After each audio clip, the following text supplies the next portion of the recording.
It sounds like some of these folks may not necessarily be savvy when it comes to understanding their financials. So how are you reaching these consumers, and how are they learning about PaySense ultimately? So we approach our consumers in an O2O2O model, and let me explain that in just a second. So in the US, I think the revolution is online to perhaps offline, right? O2O.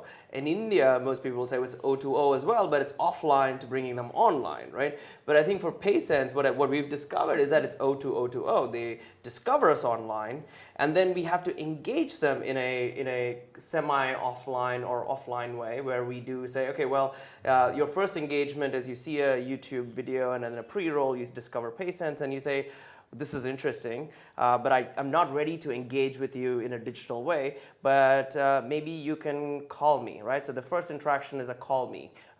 And so then PaySense will reach out to them through WhatsApp. We have an assistance team which we'll walk you through in a second. But we will reach out to them via WhatsApp. That's their first point of interaction. And if that interaction goes well, they understand the product, then we will then have someone bring them back online, where the digital application starts there, and they go through what we call conversational lending, right? So conventional lending is you download an app or you go to a website, you fill out a form, and then you get to a loan, right?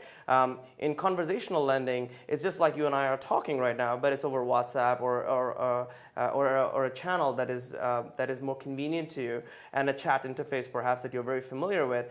But in the background, a humanoid system, which is part human, part droid, fills out the application. So you and I are having a conversation about a potential loan, and your loan application is completed. And that feels a lot more natural. It's more human-centric. And that interface then generates the third O, which is a digital loan, even though the interaction may be offline. It may be in person, or it may be over a WhatsApp channel. So it's O2O2O. And that's worked really well for us. And I think we initially came and we aspired to create a 100% digital-only touch. But I think then you limit yourself to the 20 million consumers that are in Tier 1 cities that everyone's going after, right? So as soon as you leave Tier 1, go to Tier 2 and Tier 3, you have to be multilingual, you have to be multi-channeled, and you definitely have to create solutions that work for you, but also work for the consumer, more importantly. And that just definitely takes a different form. Yeah.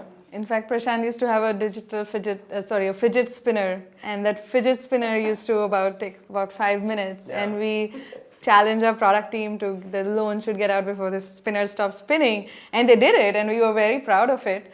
But I think that's not where the customer is. The customer is not a DIY customer. The customer doesn't want to do it yourself. There's a trust deficit in the market. So what we play a part is like a friendly advisor. Like, we are friendly chatting with them.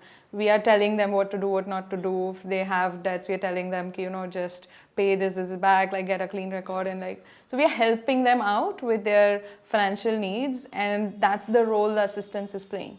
So they don't have a sales style conversation. They have a helpful style. They're a friendly advisor. And that's made a big difference, because they don't understand this brand that they can't touch and feel yet. We have to follow the adoption curve with the customer and not stay so far ahead and then, ask them to come over. So I think that's made a big difference, where we are hand-holding them through the process. And the second time they take a loan from us, then it's the quickest thing. We don't even need a spinner. It's the quickest thing. This is a one click. Yeah. It's just one click and it's done. So it makes a big difference how we assist the customers, and we are the advisor.